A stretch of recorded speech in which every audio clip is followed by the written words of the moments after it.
TRS అనేది ఇక్కడ క్లియర్గా ఎస్టాబ్లిష్ అయింది, దానికి రేవంత్ రెడ్డి సమాధానం చెప్పాలని చెప్పి బీజేపీ డిమాండ్ చేస్తున్నారు. ఇప్పుడు పార్లమెంట్లో రాజ్యసభలో 12 మంది సభ్యులను బహిష్కరించిన సందర్భంలో జరుగుతున్న చర్చలో 16 ప్రతిపక్షాలు వచ్చి కూర్చున్నాయి.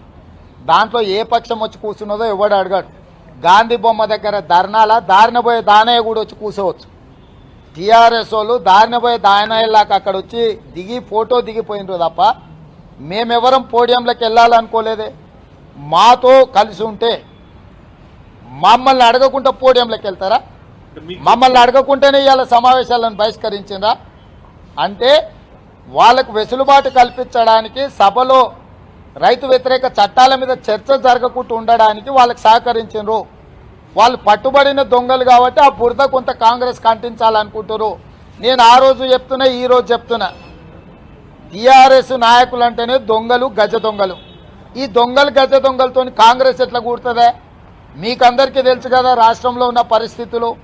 కాబట్టి టీఆర్ఎస్ కాంగ్రెస్ అనేది అసలు దాని గురించి చర్చనే అనవసరం.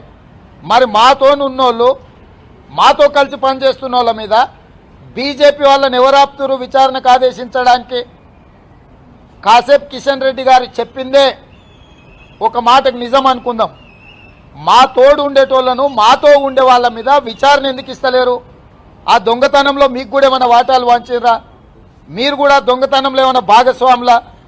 వాళ్ళు మీ భాగస్వాములు కానప్పుడు అక్కడ జరిగిన దొంగతనంలో మీరన్న భాగస్వాములు అయి ఉండాలి. కాబట్టి ఆరోపణలు చేసే ముందు కిషన్ రెడ్డి గారు, మీరు కేంద్ర మంత్రి, మీరు ఆలోచన చేసి ఏదైనా ఆరోపణ చేయండి. ఇవాళ మీ చేతిలో అధికారం ఉంది.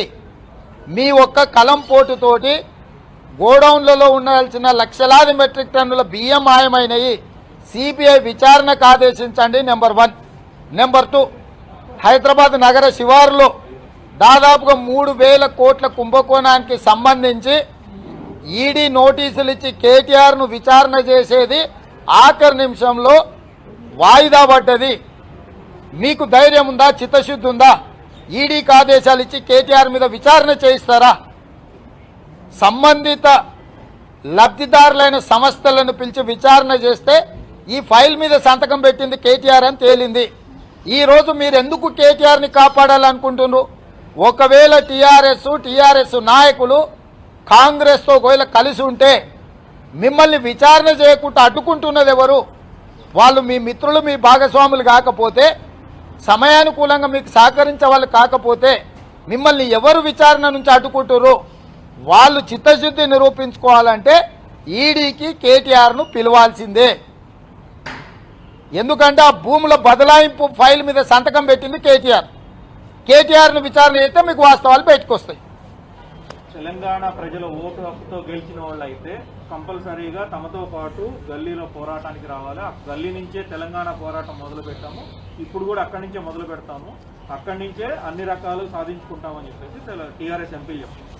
కరెక్టే, నేను అదే అడుగుతున్నా. తెలంగాణకు సంబంధించిన భూములు 3,000 కోట్ల రూపాయల భూములను కొల్లగొట్టారు. ఈడీ దగ్గరికి వెళ్ళి ఫిర్యాదు చేద్దాం, వచ్చి సంతకాలు పెట్టమని ఇప్పుడు ఎవరెవరు మాట్లాడినరో, ఇప్పుడు మీకు ఎవరైతే చెప్పినరో ఫిర్యాదు నేను రాసుకొస్తా. తెలంగాణ ప్రజలకు సంబంధించిన ఆస్తి 3,000 కోట్ల రూపాయల ఆస్తిని కాపాడదాం. టీఆర్ఎస్ ఎంపీలను సంతకం పెట్టమని ఉండ్రి. ఇంకా వాళ్ళు తెలంగాణ ప్రజల ఓట్లతో గెలిచిండ్రా? తెలంగాణ ఆస్తులను కొల్లగొడుతురా? 1,000 కోట్లు తెలంగాణ ఆస్తులను దిగమింగి నిజాం వారసుల కంటే శ్రీమంతులైన ఇవాళ కేసీఆర్ వారసులు. ఇవాళ నిజాం వారసులు ప్రపంచంలోనే ఒకప్పుడు ధనికులు. ఇవాళ వాళ్ళు ఎక్కడున్నారో ఎట్లున్నారో తెలియదు. నిజాం వారసుల కంటే ఎవరైనా శ్రీమంతులు ఉన్నారు తెలంగాణ రాష్ట్రంలో అంటే కేసీఆర్ వారసులు.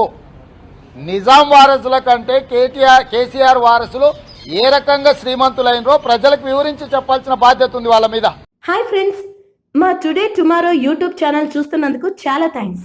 మరిన్ని లేటెస్ట్ వీడియోస్ కోసం వెంటనే సబ్స్క్రైబ్ చేయండి. అలాగే ఈ బెల్ ని కూడా రింగ్ చేసేయండి. మా నోటిఫికేషన్స్ అన్ని మీ మొబైల్లో వస్తాయి. అలాగే మా వీడియోస్ మీకు నచ్చితే లైక్ చేయండి, షేర్ చేయండి, నచ్చకపోతే కామెంట్ చేయండి.